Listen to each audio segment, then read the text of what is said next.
వేసేదాకా ఈ బొందిలో ప్రాణం పోనీయం, ఆగనీయం. దేవునికి స్తోత్రం. అందుకోసం ప్రభు మిమ్మల్ని ఎంపిక చేసుకున్నాడు. కాబట్టి మరింత లేనిపోని బలాన్ని కూడా కూడగట్టుకుందాం.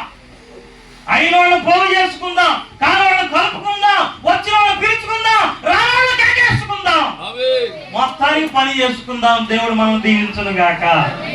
ఆమేన్.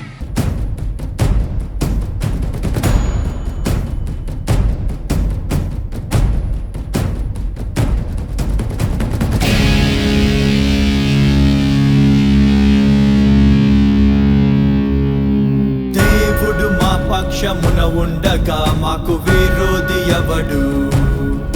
మా దేవుడు మా పక్షమున ఉండగా మాకు విరోధి ఎవడు?